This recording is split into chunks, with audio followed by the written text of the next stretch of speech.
días, hermanos.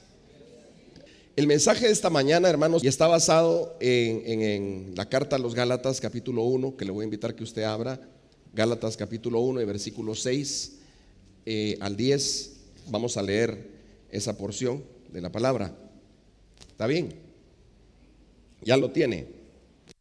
Gálatas 1 del 6 al 10. Dice de la siguiente manera. Dice Pablo: me asombra que tan pronto se hayan alejado ustedes del que los llamó por la gracia de Cristo para seguir un evangelio diferente. No que haya otro evangelio, sino que hay algunos que los perturban y quieren pervertir el evangelio de Cristo. Pero si aún nosotros o un ángel del cielo les anuncia otro evangelio diferente del que hemos anunciado, quede bajo maldición. Como antes lo hemos dicho, también ahora lo repito: si alguno les predica un evangelio diferente del que han recibido, quede bajo maldición. ¿Busco acaso el favor de la gente o el favor de Dios? ¿O trato acaso de agradar a la gente? Si todavía buscara yo agradar a la gente, no sería siervo de Cristo. Padre, gracias por tu palabra. Gracias, Señor, por esta exhortación que leemos aquí en el libro de Gálatas. Permite que hoy podamos, Señor, introducirnos en este tema del evangelio verdadero. Y, Señor, que sea tu palabra, sea tu espíritu el que nos hable esta mañana. Y seas tú, Señor, propicio y edifiques, confronte nuestras vidas para ser, Señor, hijos tuyos, cristianos, creyentes, más asiduos lectores y estudiosos de tu evangelio, de tu palabra, y sobre todo practicantes de ella. Gracias te damos, Señor, en el nombre de Jesús. Amén. Bien, el contexto en el que está escrito esto, hermanos y hermanas, quiero que explicárselos brevemente. Pablo escribe la carta a los Gálatas en un momento en que hay un grupo de judíos gentiles o gentiles judíos que promovían la circuncisión como obligatoria. Digo judíos o más bien gentiles que querían judaizar a todos los cristianos de aquel momento. ¿Cómo lo querían hacer? Querían que todos los que no eran judíos, que se convertían a Cristo, se circuncidaran de forma obligatoria y necesaria para ser salvos y ser aceptados como parte de la iglesia. Ustedes saben que la circuncisión era un símbolo del pacto de Dios con el pueblo de Israel. Está escrito así en el Antiguo Testamento. Y es una discusión que tuvieron los apóstoles en Hechos capítulo 15 y llegaron a la conclusión de que no se tenían que circuncidar.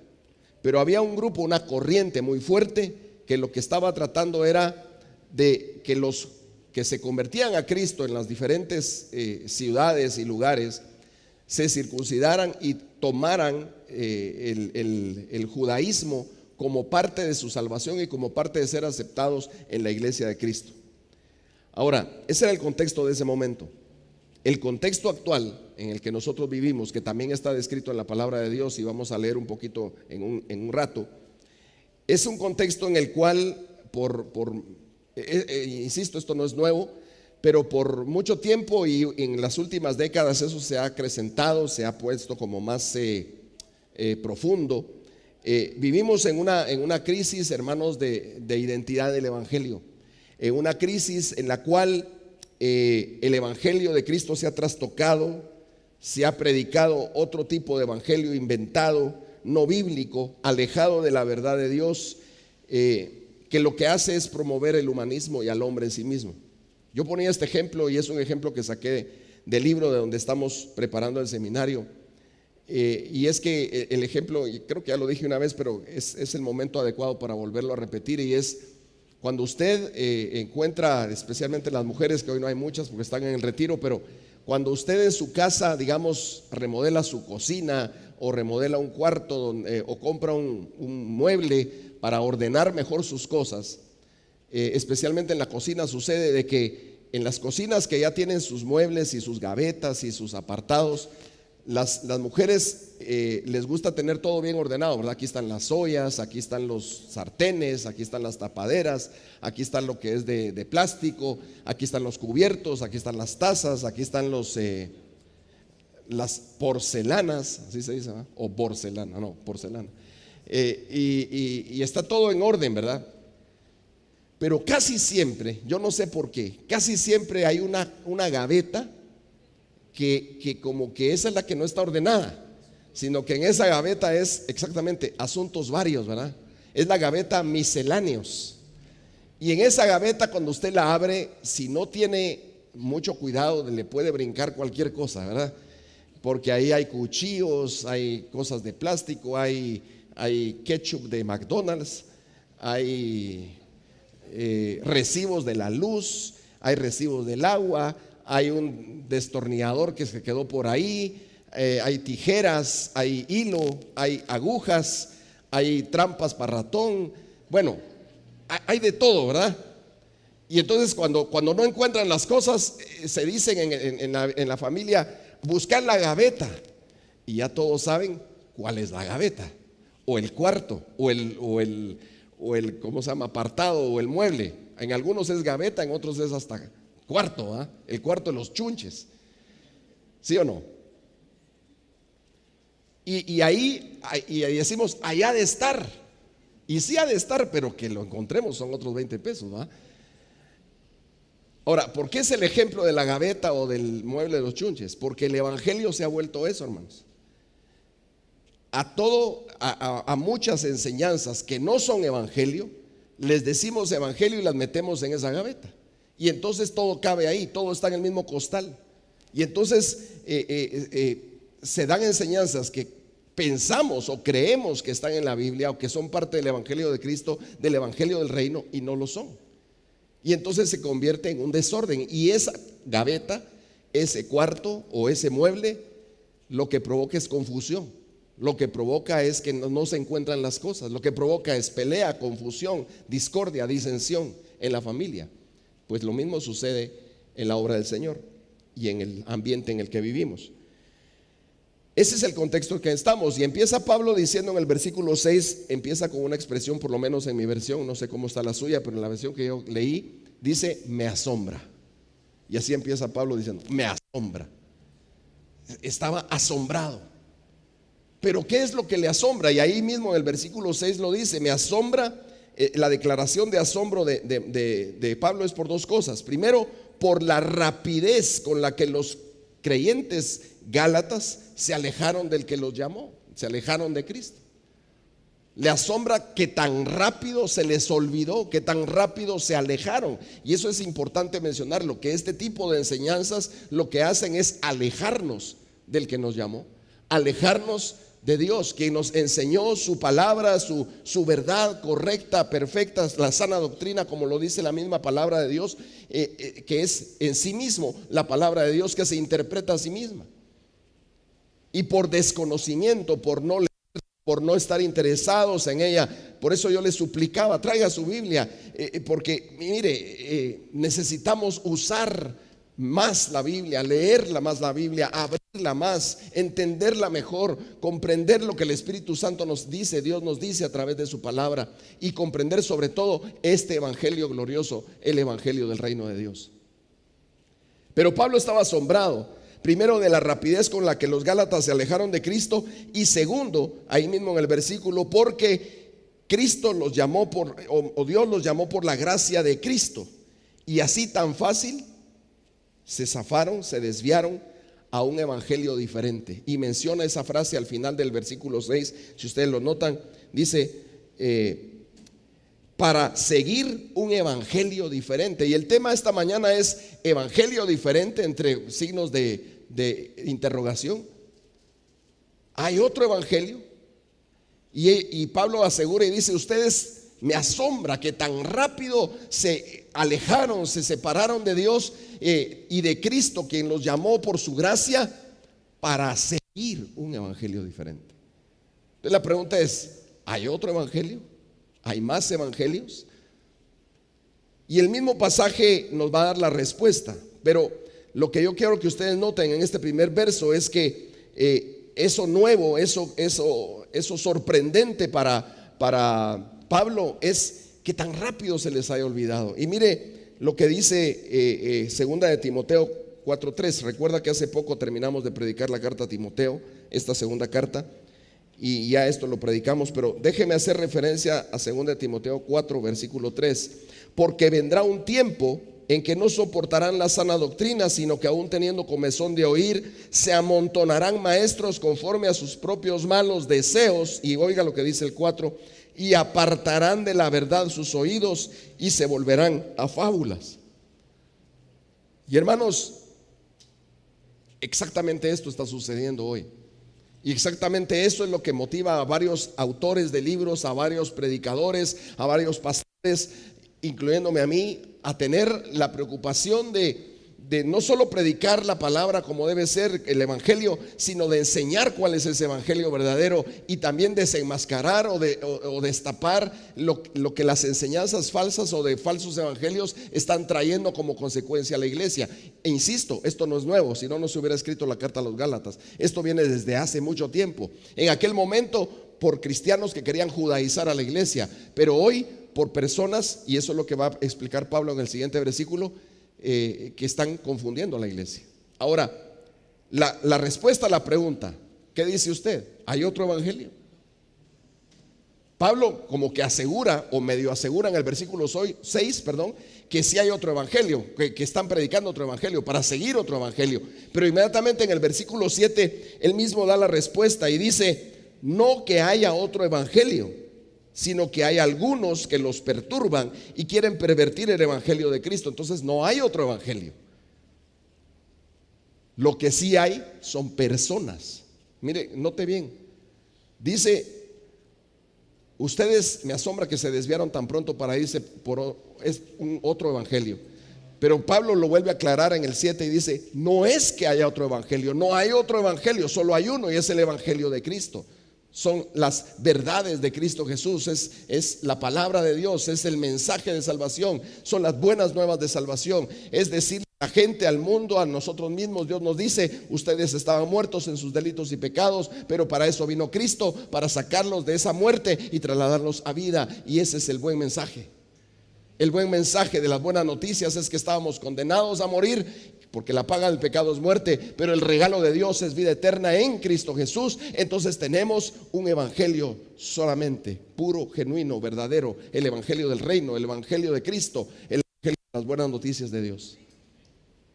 Entonces no es que haya otro evangelio, dice Pablo, versículo 7. Pero lo que sí hay, mire cómo está redactado aquí, sino que hay algunos, o sea que hay personas, individuos, grupos de personas, maestros o pseudo maestros o falsos maestros, que lo que hacen, dice, que lo que enseñan, que lo que ellos procuran es perturbar a quienes, a las personas o a los cristianos, y además pervertir el evangelio. Y quisiera que analizáramos y pensáramos un momento en esos dos verbos: perturbar y pervertir. Perturbar es a las personas, ¿no? O sea, usted a veces o cualquiera de nosotros se puede sentir perturbado por algo, por alguien, por alguna situación, por un ruido, por una, no sé si le ha pasado, ¿verdad? Por una fiesta que está a la par de su casa y son las 3 de la mañana y sigue dándole al asunto. ¿Usted eso lo perturba o no? O se va a la fiesta usted también para ayudar a perturbar a otros, ¿verdad? O lo perturba, no sé, el tráfico, por ejemplo, tan famoso en Guatemala, ¿verdad?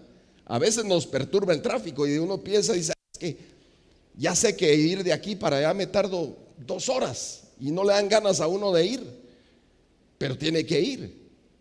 Pero como uno ya sabe que son 2 horas, o sale más temprano o se va todo el tiempo perturbado. Hay varias cosas que nos pueden perturbar, pero dice aquí que no es que haya otro evangelio, sino que lo que Pablo está enseñando es que hay personas que perturban.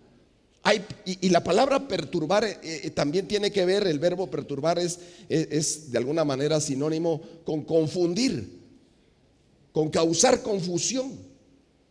Y la palabra de Dios también dice que Dios no es un Dios de confusión, sino es un Dios de orden, ¿sí o no? Pero también la palabra de Dios nos advierte, hermanos, de que en este tiempo final se iban a levantar personas con ciertas características. Y yo quisiera que la leyéramos de nuevo en 2 de Timoteo capítulo 3 y versículos 2. Voy a leer desde el 1 hasta el 5. Y note las características de este tipo de personas. También debes saber que en los últimos días vendrán tiempos peligrosos y que habrá hombres, oiga cómo son ese tipo de hombres, que son los que perturban, hombres amantes de sí mismos, avaros, vanagloriosos, soberbios, blasfemos, desobedientes a los padres, ingratos, impíos, sin afecto natural, implacables, calumniadores, intemperantes, crueles, aborrecedores de lo bueno, traidores, impetuosos, envanecidos, que amarán los deleites más que a Dios, que parecerán muy piadosos, pero negarán la eficacia de la piedad. Evítalos. Este pasaje ya lo predicamos cuando hablamos de la última carta, la segunda carta de Pablo a Timoteo. Pero yo lo que quiero que usted note en este pasaje que acabo de leer en 2 de Timoteo es la característica de las personas que perturban. No son personas que perturban nuestros sueños, sino que están perturbando el evangelio de Cristo en la vida del creyente, en la vida de la iglesia. El problema, hermanos, y aquí quiero ser quizás muy directo en esto, el problema es que a veces no nos estamos dando cuenta que nos están perturbando. Y no nos estamos dando cuenta porque no hemos ahondado en el verdadero evangelio, porque tenemos todavía en nuestra mente la gaveta de los chunches y metemos todo lo que nos dicen. Ese es el evangelio, ese evangelio, ese evangelio. Y cuando abrimos la gaveta estamos más confundidos ¿qué le diría yo? Que Adán y Eva en el día de la madre. Sí, estamos confundidos. Porque entonces no le atinamos. ¿Será que? Y entonces cuando ya vienen temas así un poquito más de fondo, un poquito más profundos, no le atinamos. Por ejemplo, le voy a mencionar un par. Por ejemplo, decir, bueno, y los muertos cuando se mueren, si se mueren en Cristo, ¿a dónde se van? ¿Descansan en los brazos del Señor? ¿Se van al purgatorio? ¿Se van al infierno? ¿Se van están en la presencia del Señor? ¿O qué onda? ¿Sí? O eso es en relación a la muerte, pero en cosas prácticas también, ¿verdad? En cosas de cotidianas, de vida. A veces también estamos tan confundidos porque tenemos esa gaveta llena de chunches, ¿verdad? Llena de enseñanzas que hemos oído. Entonces decimos, es que he oído por ahí. Es que le menciono otra, pues, para ponerlo más práctico. Yo me alejo de las personas que no me dan, que no me brindan, que no me aportan, que no son de mi estirpe, de mi nivel, de mi clase, porque entonces así yo voy a avanzar. Eso no es evangelio, hermanos. Eso no es el evangelio. Si así fuera el evangelio, Cristo nunca hubiera venido. ¿Qué le aportamos nosotros? Nada. No se hubiera juntado con las prostitutas, con Mateo, con Zaqueo, con María Magdalena, ¿qué le iban a aportar? Ese no es el evangelio, pero eso es lo que nos han vendido. Metemos en la caja de chunches, sin ninguna base bíblica, sin ninguna base escritural. Pero como nos gusta, como nos sentimos bien, le menciono otro ejemplo, tratar a Dios como que fuera hombre, ¿verdad? Y pensamos que Dios es hombre y entonces hablamos con Dios: Señor, es que de plano hoy no me oís porque estás bravo conmigo. Como dicen los muchachos, las chicas fresas, nada que ver. Sí, o sea, Dios no es hombre. Dios no es como nosotros, hermano. Él no reacciona como nosotros porque Él es Dios. Entonces tenemos que conocer más la palabra, el evangelio, para sacar, y es lo que vamos a tratar a través de todo el seminario, tratar de sacar todo el chuncherío de esa caja, de esa gaveta usted. Entonces, si usted quiere, venga los miércoles con la gaveta así como la tiene, y con el nombre de Jesús y con la ayuda del Espíritu Santo, y por supuesto basados en la palabra, vamos a tratar de sacar el chuncherío y de ordenar bien la cosa. ¿Le parece? Vamos a tirar lo que no es evangelio y vamos a dejar y ordenar bien lo que sí es evangelio. ¿Está bien? ¿Está bien? Hay casi 60 inscritos. Yo espero que hoy se inscriban más y el miércoles arrancamos. ¿Qué dice el otro verbo? Perturbar, y el otro es pervertir. Ahora, ¿qué sinónimo encuentra usted en pervertir? Distorsionar, contaminar, ¿qué? Inducir, influir, adulterar, ¿sí? O sea, si usted tiene un vaso de leche puro o un vaso de agua pura, usted se lo toma con gusto y con ganas y con sed para quitarse la sed cuando está pura, ¿cierto? Pero cuando ya está la leche adulterada o el agua sucia, no se lo va a tomar porque le va a caer mal, ¿sí o no? Por ahí está Yojis, y ustedes saben que Yojis trabaja o vive con nosotros en la casa, y con ella vivimos viendo ahí la refri. Entonces a veces, mire, esto como que ya no sirve. Me dijo hace poco de un poco de jugo de naranja que había, y yo ya me lo iba a tomar. Usted, cuando lo vi, ella me dice, mire, es que aquí dejó una mancha. Entonces cuando yo lo olí, sí, ella mira y yo huelo, Entonces ella vio que ya había dejado una manchita ahí, y yo olí que ya estaba mal. Entonces lo tiramos, porque estaba adulterado, porque estaba pervertido, porque ya no era un jugo de naranja así sabroso que uno se toma en la mañana o cuando tiene sed, porque estaba malo, estaba contaminado. Entonces dice, este tipo de gente que leímos en 2 de Timoteo 3 del 1 al 5, es gente que no solo está, hermanos, oiga, que no solo está poniéndonos problema como cristianos. ¿Cuál era el verbo? El primer verbo. Perturbándonos, sino que está pervirtiendo el evangelio. Y eso sí es drástico, eso sí es severo, eso sí es complicado. Y me llama mucho la atención cómo lo aborda la palabra, cómo lo aborda Pablo, porque él dice, el problema no es que hay otro evangelio, el problema es que hay personas que perturban y pervierten. En Timoteo dice, evítalos. Pero volviendo a Gálatas, hermanos, dice, y ellos quieren pervertir el evangelio de Cristo.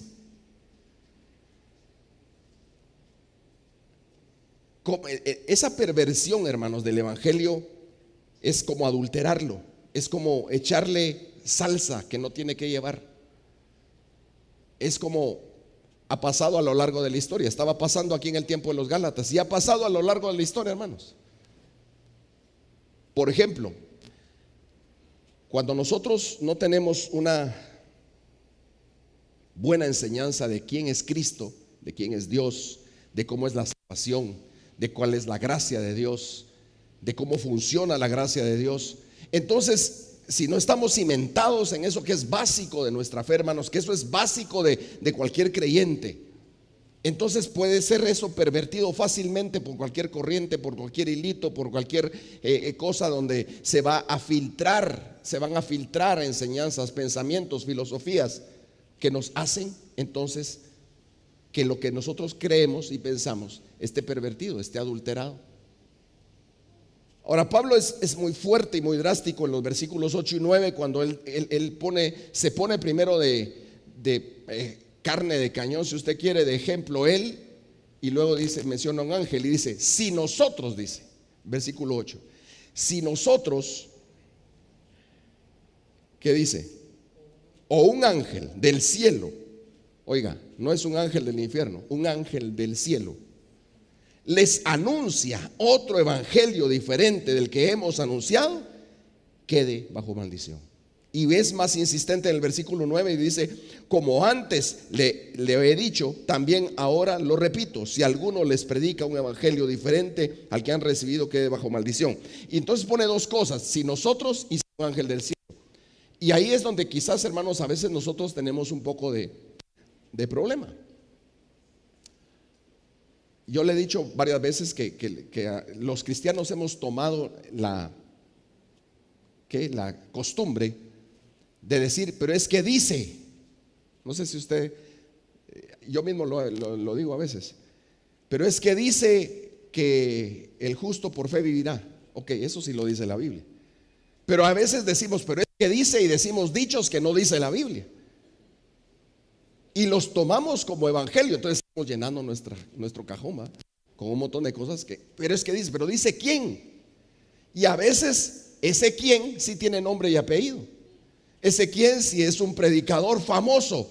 Y Pablo era el más famoso de su tiempo, hermano. No sé si usted me sigue aquí. El más famoso, el predicador más famoso, si usted quiere, el evangelista, el televangelista, el hombre que llenaba estadios, el Areópago, ¿verdad? El hombre que lo conocían en todas las iglesias. No había internet, no había televisión, no había cable, no había medios de comunicación sofisticados como los que tenemos hoy. Pero Pablo era conocido en Galacia, en Filipos, en Tesalónica. Era conocido por Filemón, por Tito, por Timoteo. Era conocido en Roma. Era el predicador de moda. Por eso le está diciendo, si yo les digo otro evangelio, si nosotros le anunciamos otro evangelio al que ustedes recibieron, quede bajo maldición. Él mismo se está poniendo adelante. Él mismo se está poniendo, como digo, como carne de cañón. Y él está diciendo, mucha, ay de mí si les predico otra cosa. Porque si les predico otra cosa, yo quedo bajo maldición. Y hermanos, tengamos cuidado, porque hoy en día, con todos los recursos que tenemos de comunicación, que es bueno, con todos los recursos que tenemos y facilidad de conocer, de conocimiento, de un clic, y entonces yo he escuchado también muchos cristianos, muchos creyentes, no solo aquí en la iglesia, en todas las iglesias, en todos los lugares, pero es que yo escuché tal mensaje, y es que puse el video tal, y es que en YouTube yo lo vi, y es que entré a la página de tal ministerio, de tal iglesia, de tal persona, y ahí escuché. Hermano, no todo lo que escucha es evangelio. Y si alguno, por más famoso que sea, por más nombre que tenga, por más miles de personas que lo siguen, predica otro evangelio, que quede bajo maldición. Lo dice el Señor, no lo digo yo. Me sigue aquí. Yo he estado en un ¿qué decirle? Pero ya tomé la decisión. En un estira y encoge, en un conflicto de que si en el seminario voy a mencionar nombres o no. Y eso es algo que yo mismo me he estado peleando contra mí mismo. Pero me dije mí mismo,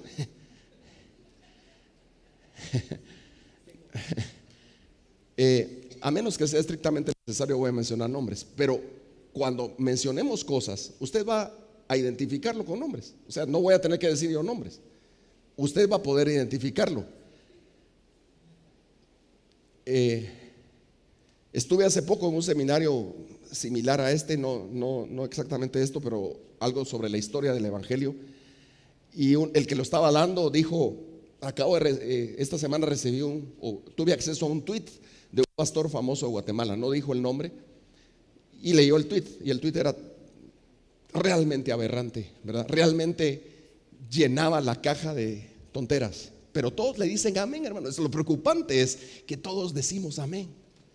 Y cuando él leyó el tweet, lo analizamos a la luz de lo que estábamos discutiendo como una doctrina sana. Y cuando lo discutimos, terminó, fue el break, ¿verdad? Fue el cafecito, que por cierto, para los que vengan al seminario vamos a tener cafecito, pero solo 10 minutos, hermano. No más, solo 10.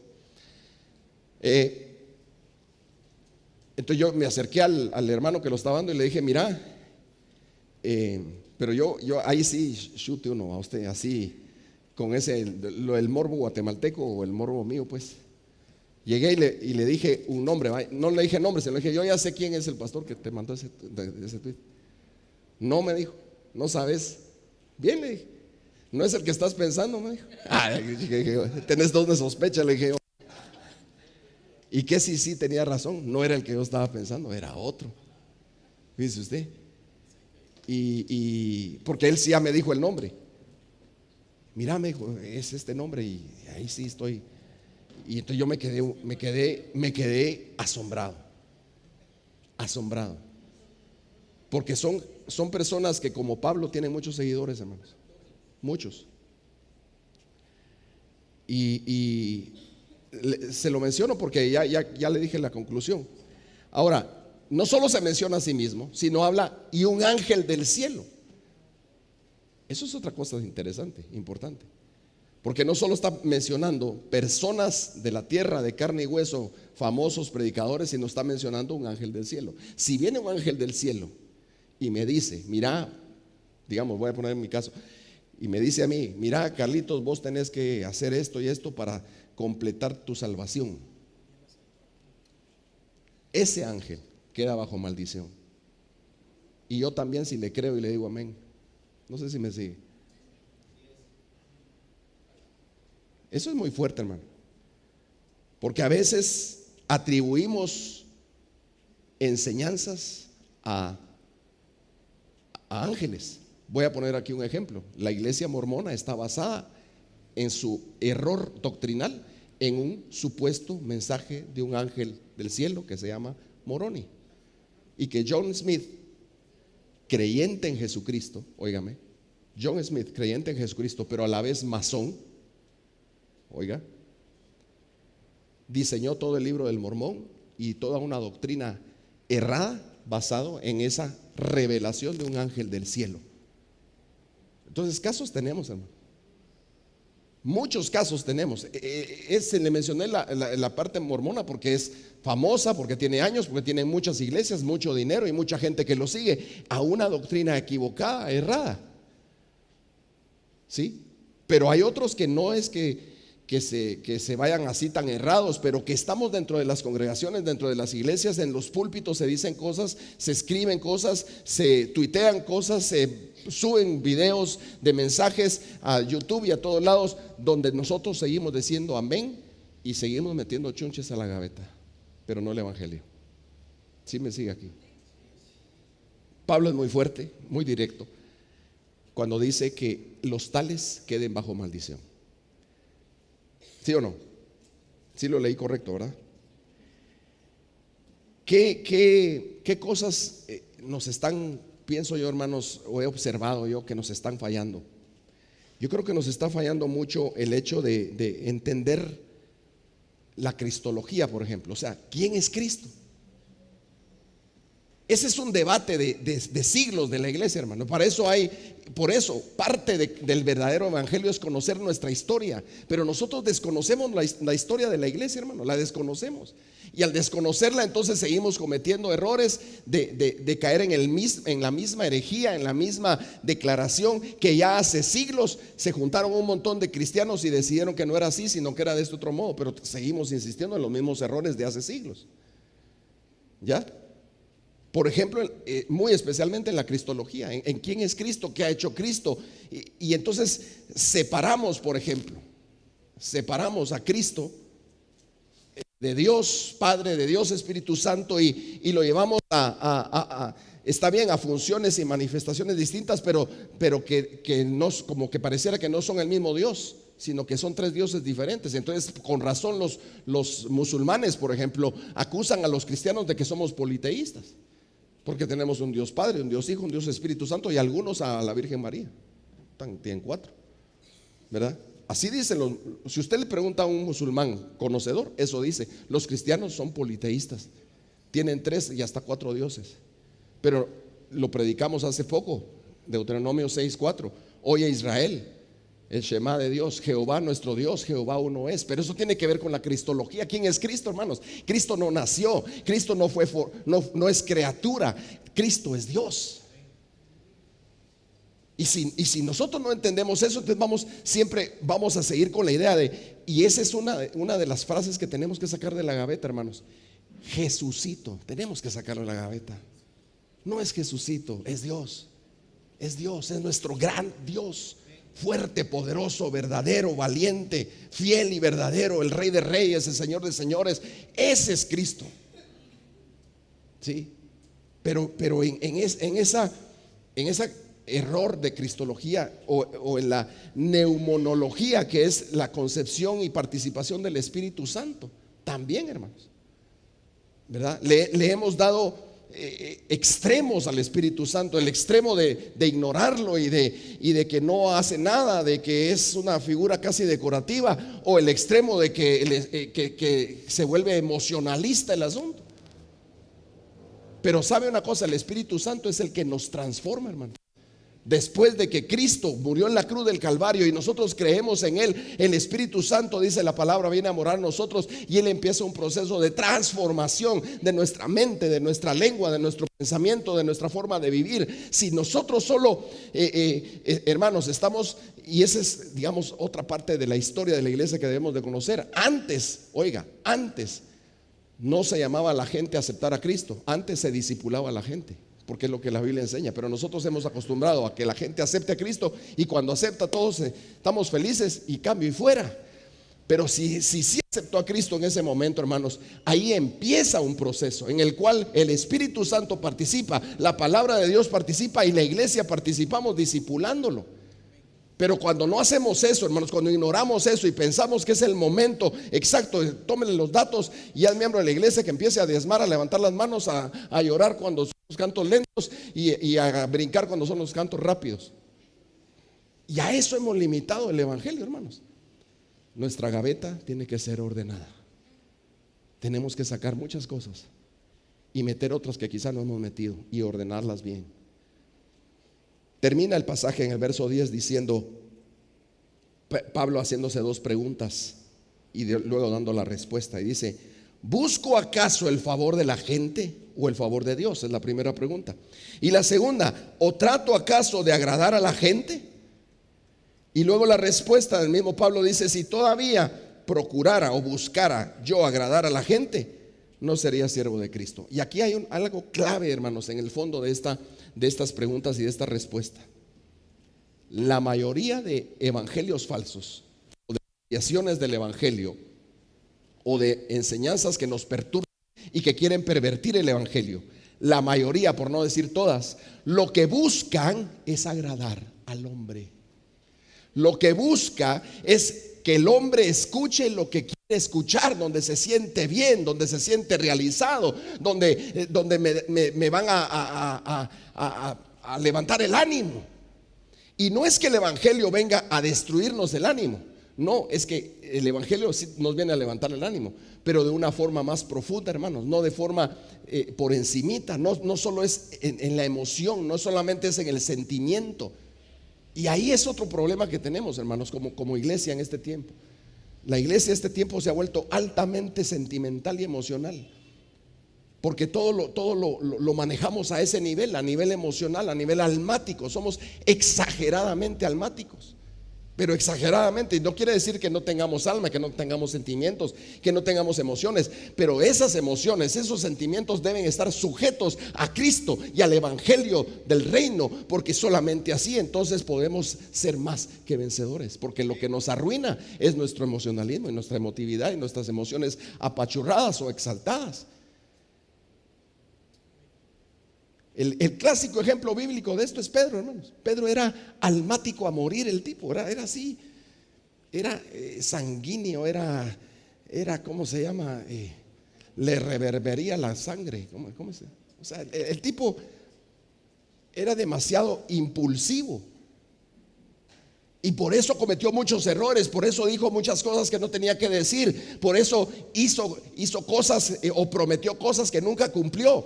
Pero cuando el Espíritu Santo de Dios llegó a él, cuando él entendió el evangelio, cuando empezó su transformación real en su vida, entonces Pedro no cambió a ser un pasivo y apaciguado, no, pero sí a un hombre lleno de ímpetu, pero gobernado por Dios, gobernado por Cristo. Y entonces mire, solo basta, lea los evangelios y después lea primera de Pedro y segunda de Pedro. Le doy agosto para que lo haga. Y usted va a ver a un hombre completamente diferente. ¿Pero por qué? Porque él entendió el verdadero evangelio, hermanos, que transforma nuestra vida, que cambia nuestro ser, que cambia nuestro entorno, que cambia, hermanos, y sí motiva. Pero ya no motiva solo encimita, no solo para el día, no solo que es que necesitaba esto. Hermanos, necesitamos conocer a Cristo, a su evangelio, a la transformación de ese evangelio maravilloso y glorioso. ¿Sí? ¿Sí está aquí conmigo? Ya voy a terminar, hermano. La mayoría, le decía yo, de ese tipo de enseñanzas, lo que buscan es levantar el ego del hombre, levantar la figura del ser humano. Es exactamente lo que dice Romanos 1, hermanos. Después de ese versículo 21 dice que prefirieron adorar a la criatura y no al Creador. ¿Por qué no lo leemos? Romanos 1, 21, mejor el 22.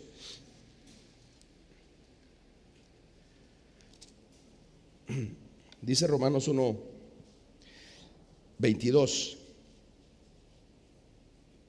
Aunque afirmaban que eran sabios, voy a ponerle cristianos, se hicieron necios y cambiaron la gloria de Dios inmortal por imágenes de hombres mortales, de aves, de cuadrúpedos, de reptiles. Por eso Dios los entregó a sus malos deseos de su corazón y a la impureza, de modo que degradaron entre sí sus propios cuerpos. Mire lo que dice el 25: cambiaron la verdad de Dios por la mentira y honraron y dieron culto a las criaturas antes que al Creador, el cual es bendito por los siglos. Amén. La enseñanza del falso evangelio lo que hace es enfocarlo todo en el hombre, en el ser humano, para que sea feliz, para que logre sus sueños, para que se sienta útil, para que se sienta bien, para que logre sus metas. Y yo no estoy diciendo que no tengamos metas y que no tengamos, hermano, no nos sintamos plenos. Pero exactamente eso dijo Jesús: yo he venido para que tengan vida y la tengan en abundancia. La abundancia, la plenitud de la vida no está en mis logros, está en los logros de Cristo en la cruz de Calvario. Ese es el evangelio verdadero, hermanos. Pero le hemos dado la vuelta al asunto. Entonces, en vez de que la criatura, nosotros adoremos al Creador, entonces ahora nos hemos puesto a la par del Creador y a veces hasta abajo del Creador, y el Creador lo usamos como un instrumento, lo usamos como un recurso. Y por eso, hermanos, muchas veces hemos hablado de esto, yo lo he mencionado. A veces tenemos el recurso de Dios es mi doctor, o es mi banco, o es mi motivo de felicidad momentánea. Y entonces echamos mano de Él solo cuando lo necesitamos, pero cuando no lo necesitamos no nos acordamos de Él. Eso no es el evangelio. El evangelio de Cristo es, Él es lo que cantábamos hace un rato, ¿verdad? Él es el centro, Él es el centro. No es el primero, es el centro. Todo lo demás giramos, incluyéndonos nosotros, alrededor de Él. ¿Sí? Entonces no es darle el primer lugar, es darle el centro de todo a Él. Él es el centro de mi vida, Él es el centro del universo, Él es el centro del evangelio. El evangelio, oiga, por eso hay frases que debemos irnos puliendo un poco, hermano. Porque a veces hasta en los cantos que cantamos, y lástima, no creo que nos dé tiempo para abordar lo de los cantos, pero a veces cantamos y oramos y decimos: es que estamos cantando al Señor, y hay una frase por ahí en algunos cantos que dice: moriste por mí y te acordaste de mí, y cuando estabas en la cruz estabas pensando en mí. No, Él estaba pensando en Dios, en su misión, en su palabra, en lo que Él era. Esto se trata de Él, no de él. Así de refilón, de bendición, de gracia. Yo estoy incluido ahí, todos nosotros estamos incluidos ahí. Pero alguien me preguntaba ahora que está de moda Moisés, ¿verdad? Que todos lo están viendo la novela. Yo no, dice que alguien me preguntaba esta semana: pastor, ¿y por qué Dios endureció el corazón de Faraón? ¿Por qué plaga y plagas con la primera? ¿Cuál fue la primera? Las ranas, las ranas fue, ¿va? No. No, el río fue, la sangre en el río, sí. Solo con esa ya era para que se convenciera y lo dejara ir. Pero ¿por qué no fue el Satanás? Dios lo reprenda, no, fue Dios el que endureció el corazón. ¿Por qué? Porque esto se trataba no del faraón, ni de Moisés, ni de Aarón, ni de la Nefertari, ni de ninguno de esos. Se trataba de Dios, de que Él fuera conocido, de que Él fuera glorificado, de que el pueblo de Israel pudiera decir, y después los pueblos más adelante, los que ya vamos en el capítulo 250, de verdad, por ahí en el 250, 260 hay una reunión de reyes, ¿va usted? El rey de Moab, el rey de los amonitas, el rey de los cananitas, el rey de los hititas, todos se reúnen y dicen: Estamos asustados porque los israelitas están avanzando en el desierto y ya vienen a nuestras tierras porque ya pasaron los 40 años y van a ir a la tierra que el Dios les prometió. Y están todos los reyes asustados porque dicen: ¿y cómo los vamos a detener? Nuestra guerra no es contra los israelitas, es contra el Dios de los israelitas. De eso se trata, hermano. De eso se trata. No era Moisés, no, hombre, ni Faraón. Dios usó al Faraón como él quiso, porque él quería que su nombre fuera conocido y glorificado por todas las naciones de la tierra. No se trata, es que, y mire, y hablamos, es que mi ministerio, yo quiero que mi ministerio, es que vos, mi ministerio sea conocido. Vos, mira, a los pastores a veces nos van a ofrecer, ¿verdad? Que mira, y no querés un programa en la radio, un programa en la tele, porque así sos conocido y así te conoce gente y tu imagen. ¿Qué imagen, hermano? Perdóneme, ¿qué imagen? La imagen y semejanza de Dios, a esa fuimos creados, y para Él es la gloria y la alabanza hoy y por los siglos de los siglos. Amén. Pero se nos olvida tan rápido. Se nos olvida tan rápido y nos ponemos tan rápido nosotros en el lugar que no debemos estar. Y eso ha sido así generación tras generación y seguirá siendo. Pero por eso el evangelio tenemos que saberlo, conocerlo, manejarlo, ordenar bien la cajita, humillarnos bajo la poderosa mano de Dios y estar ahí, ¿verdad, hermanos? Los hermanos que tienen mucho tiempo en la iglesia se acordarán de un hermano que tuvimos acá, querido, ¿verdad? Era servidor y él salía al parqueo con su gorgorito y a todos me los ponía ordenados, ¿verdad? Así: usted se estaciona aquí, usted allá, y los hermanos así, ¿verdad? Todos. Y les pitaba el gorgorito y solo faltaba que les pusiera multa, ¿verdad? Usted, aparte de su diezmo, va a pagar ahora 100 pesos este mes porque no se parqueó donde usted quería. Buena idea, se me está ocurriendo. Pero el hermano tenía una frase y decía esto: decía, hermanos, decía, docilitos y cooperando, decía. Así era su frase: docilito y cooperando. Entonces yo siempre que lo veía, lo saludaba: ¿qué tal, hermano? Docilito y cooperando, vale, decía. Sí, pastor, aquí docilito y cooperando, decía él. Porque eso es a lo que el Señor nos llama, es lo que el evangelio nos enseña. Tenemos que estar docilitos y cooperando. Pero se nos olvida, hermanos. Entonces, la mayoría de enseñanzas falsas, pseudoenseñanzas, o lo que ha pervertido el evangelio, es poner al hombre en primer lugar, en el lugar que no tiene, y pensar que la iglesia, que la prédica, que el trabajo del pastor, que el trabajo de los ministros, que todo es para que yo esté bien. Por eso Pablo dice: si yo pensara en agradar al hombre, no sería siervo de Cristo. Híjole, eso por lo menos a mí personalmente me desafía mucho. ¿Sabe por qué? Porque